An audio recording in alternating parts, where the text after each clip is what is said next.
Hello friends, आपके अपने channel Yamini ज्योतिष में बहुत बहुत स्वागत है। मेरा नाम राजेश बब्बर है।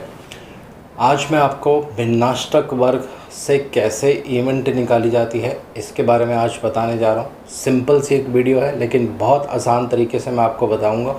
इसमें हमें क्या क्या ज़रूरत पड़ने वाली है ये सारी चीज़ें मैं आपको मेंशन करूँगा। तो वीडियो आरंभ करने से भगवान शनिदेव और भगवान गणेश जी की आराधना करूँगा, सबके घर में सुख और शांति बनाए रखें। आज मेरा वेबिनार होने वाला था लेकिन गुरु पूर्णिमा की वजह से उसको कल पे पोस्टपोन किया है मैंने। कल रात को 8 बजे सेम टाइम रहेगा और सबको 7 बजे मैं जूम का लिंक सेंड कर दूंगा फ्रेंड्स। तो आइए वीडियो आरंभ करते हैं।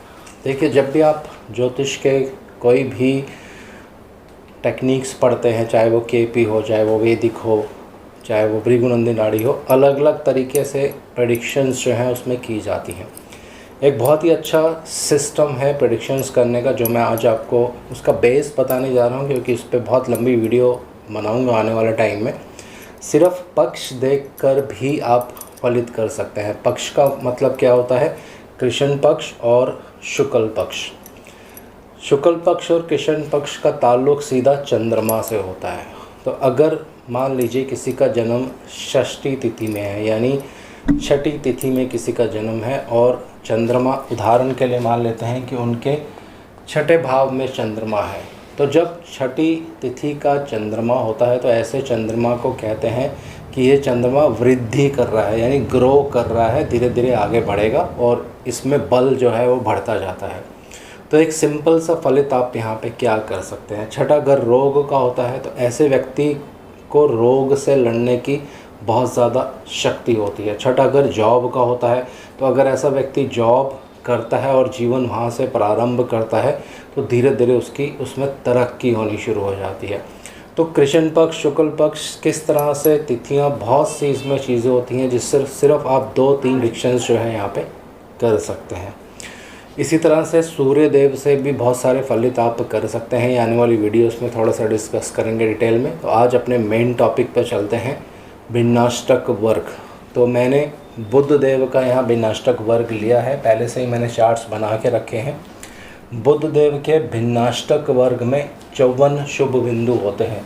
ये ऊपर BAV लिखा है। BAV का मतलब होता है भिन्नाष्टक वर्ग। मैंने इंग्लिश में इसलिए लिखा है क्योंकि जब आप किसी सॉफ्टवेयर में कुंडली वगैरह पंच करते हैं तो वहाँ पे यही लिखा रहता है। तो इसका हिंदी में मतलब होता है भिन्नाष्टक वर्ग।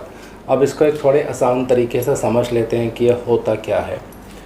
हर ग्रह का भिन्नाष्टक वर्ग बनता है जिसमें सारे ग्रह मिलकर, राहु केतु को छोड़कर 7 ग्रह और 8वां लगन मिलकर उनको कुछ शुभ बिंदु देता है। तो ये बिंदु मैंने यहाँ पे लिखे हैं, इसको आपको डिटेल्स में भी मैं एक एक करके बताता हूँ। ये लगन कुंडली है, 4 नंबर लगन है, 5 नंबर सिंह राशि में बुधदेव विराजमान है। बुधदेव की डिग्रीज़ हैं 13-13। इन सब चीज़ों की हमें यहाँ पे ज़रूरत पड़ने वाली है। ये भिन्नाष्टक वर्ग है। यहाँ पे सेम लगन वही आता है, लेकिन ये 4 जो यहाँ पे लिखा है ये लगन की राशि नहीं है, ये भिन्नाष्टक वर्ग के शुभ बिंदु हैं जो बुधदेव को दूसरे ग्रहों से मिले हुए हैं। उसी तरह से दूसरे भाव में 6 बिंदु हैं, तीसरे भाव में 5 बिंदु हैं, चौथे में 3 बिंदु हैं, 5वें में 5 बिंदु हैं। इसी तरह से आप हर भाव में देखेंगे, अष्टम भाव में 5 बिंदु हैं, नवम भाव में 2 बिंदु हैं, यहाँ 6 हैं, यहाँ 6 हैं, 12वें भाव में 4 बिंदु हैं। अब रूल यहाँ पे क्या है, कैसे इसको फलित में यूज़ किया जाता है। आपको भिन्नाष्टक वर्ग में देखना है, किसी भी ग्रह का भिन्नाष्टक वर्ग लेंगे तो लगभग प्रेडिक्शन सेम होती है। जिस भाव में, यानी यहाँ पे अब मैं उंगली रखूँगा तो ये लगन कुंडली की मीन राशि आती है। तो यहाँ देखिए मैंने बाहर मीन राशि लिखे हैं, तो मीन राशि में 2 बिंदु हैं। किसी भी ग्रह के भिन्नाष्टक वर्ग में या 0 बिंदु हो, 1 बिंदु हो या 2 बिंदु हो तो ये शुभ नहीं माना जाता है दोस्तों। खासकर आप शनिदेव और मंगल देव के जब भिन्नाष्टक वर्ग बनाएंगे तो उसमें अक्सर आपको 0 बिंदु देखने को मिलेंगे। तो वह बहुत ही एक जो है ख़तरनाक पोजीशन होती है। उसको अभी आने वाली वीडियोस में मैं आपको एक्सप्लेन करूँगा। तो हमें सबसे पहले ये देख लेना है किस राशि में, यानी किस भाव और राशि में 2 बिंदु हैं, 1 बिंदु है, 0 बिंदु है। तो यहाँ 2 बिंदु आ रहे हैं। अब रूल क्या है, फलित कैसे करेंगे, प्रेडिक्शंस कैसे करेंगे, आपको सिंपल तरीके से क्या करना है, बुध देव गोचर में जब 12 नंबर राशि में आ जाते हैं, आ जाते नहीं हैं, जब बुध देव 12 नंबर राशि में आएंगे तो वहाँ 2 बिंदु हैं। तो ये जो समय होगा ये शुभ नहीं रहने वाला है, लेकिन बुध देव लगभग 30 दिन एक राशि में रहते हैं, तो 30 के 30 दिन तो ख़राब होने वाले नहीं हैं।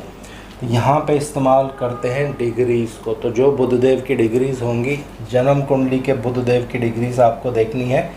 जब गोचर के बुधदेव किसी ऐसे भाव से भिन्नाष्टक वर्ग में, जब ये जहाँ पे सबसे कम बिंदु होते हैं वहाँ से जब गोचर करते हैं और लगन की डिग्रीज़ के ऊपर आ जाते हैं, तो वो जो समय होता है थोड़ा सा कष्टपूर्ण जाएगा। किसके लिए? क्योंकि बुध का यहाँ भिन्नाष्टक वर्ग हमने बनाया है, तो बुध जिन भी चीज़ों के कारक होते हैं, बुध विद्या के कारक हैं, बुध एग्ज़ाम्स के कारक हैं, आपका ट्रेड एंड कॉमर्स है, बिजनेस है, किसी तरह की लेखन कार्य को संबोधित करता है। तो जो भी बुध के कारक तत्व होंगे वहाँ पे नुकसान होने का डर रहता है। मान लीजिए किसी ने पूछा कि मेरा एग्ज़ाम क्लियर होगा कि नहीं होगा, आपने देखा बुध का भिन्नाष्टक वर्ग बनाया और बुध के भिन्नाष्टक वर्ग में 2 बिंदु हैं और उसी महीने में उनका रिज़ल्ट भी आने वाला है, तो फिर उस केस में बहुत ज़्यादा चांस कम होता है कि रिज़ल्ट पॉजिटिव होगा।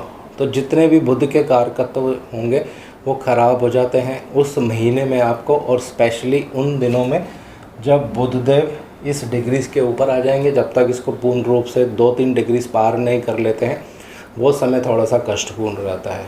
सेकंड स्टेप में आपको और क्या करना है, इसी भिन्नाष्टक वर्ग में आपको देखना है चंद्रमा कहाँ गोचर करेंगे। तो यहाँ पे हमें ज़रूरत पड़ेगी बुधदेव की लगन राशि, यानी बुधदेव जन्म कुंडली में जिस राशि में होंगे वहाँ से जो त्रिकोण राशियाँ होंगी। तो यहाँ पे बुधदेव 5 नंबर में है, तो 1 नंबर और 9 नंबर, ये आपको रूल याद कर लेना है कि लगन कुंडली के बुधदेव से जो त्रिकोण राशियाँ होंगी, यहाँ से जब चंद्रमा गोचर करेंगे और इन त्रिकोण राशियों में अगर कम बिंदु होंगे तो वो समय भी थोड़ा सा कष्टपूर्ण रहता है। और भाग्यवश अगर ये दोनों चीज़ें एक साथ हो जाती हैं, मान लीजिए मेष राशि में मान लीजिए अगर 2 ही बिंदु होते और चंद्रमा जिस समय मेष राशि में गोचर करें और साथ साथ बुध भी मेष राशि में ही गोचर कर रहे हों और बुध की डिग्रीज लगभग 13 हो और उसी समय में चंद्रमा भी वहाँ पे आ जाए, तो फिर इवेंट जो है बहुत ज़्यादा नेगेटिव हो जाती है। ये आपको हमेशा ध्यान रखना है। तो बुधदेव के लगन के बुधदेव से जो भी त्रिकोण राशियाँ होंगी, यहाँ पे चंद्रमा जब गोचर करते हैं तो भी इफ़ेक्ट्स देखने को मिलते हैं। अब इसको एक पॉजिटिव वे में लेके चलते हैं। जिस भी भाव में, यानी जिस भी राशि और भाव में बुध देव के अष्टक वर्ग में सबसे ज़्यादा शुभ बिंदु होंगे, यहाँ पे देखिए ये और ये 3 भाव ऐसे हैं जहाँ पे 6 बिंदु हैं। 6 बिंदु अत्यंत शुभ माने जाते हैं, 7 उससे शुभ माने जाते हैं और 8 अगर होते हैं तो बहुत ही शुभ माने जाते हैं। तो एक भिन्नाष्टक वर्ग में 0 से लेके 8 बिंदु तक ही आपको मिल सकते हैं, उससे ज़्यादा नहीं मिलते हैं। तो यहाँ पे देखिए बुध देव जब गोचर में इस राशि में आएंगे, यानी मेष राशि में, यहाँ पे मेष राशि लिखी है तो बाहर मैंने मेष राशि लिखी है, यहाँ 6 बिंदु हैं। तो वो जो समय होगा जातक के लिए शुभ होगा। शुभ कब होगा? जब बुध देव इस डिग्रीज के ऊपर आ जाएंगे। लगन के बुध की डिग्रीज का हमेशा आपको रोल यहाँ पे लेना ही लेना है। तो वही समय जो होगा अत्यंत शुभ होता है। मान लीजिए किसी ने पूछा कि मेरा एग्ज़ाम क्लियर हो जाएगा, आपने कुंडली बनाई और बुध का भिन्नाष्टक वर्ग बनाया और देखा कि बुध देव मेष राशि में गोचर कर रहे हैं और यहाँ पे 6 शुभ बिंदु हैं और बुध देव की डिग्रीज भी आपने देखी कि लगन की डिग्री से थोड़े ही दूर हैं और रिज़ल्ट आने वाला है, तो आप उनको कह देंगे कि रिज़ल्ट जो होगा वो पॉजिटिव होगा। बुध एजुकेशन के कारक होते हैं, तो बुध ट्रेड एंड कॉमर्स के भी कारक होते हैं। तो कुल मिला के आप देखेंगे जब बुध देव मेष राशि में गोचर करेंगे इस व्यक्ति के लिए, उस महीने में उनका बिजनेस बहुत अच्छा चलेगा। तो सेम रूल फिर से चंद्रमा के लिए भी एप्लीकेबल होगा। बुध देव कुंडली में जहाँ पे होंगे उससे जो त्रिकोण राशियाँ होंगी, चंद्रदेव जब यहाँ पे गोचर करेंगे और भिन्नाष्टक वर्ग में उन राशियों में अगर अच्छे बिंदु होते हैं तो वो दिन भी आपके लिए अच्छे जाते हैं दोस्तों।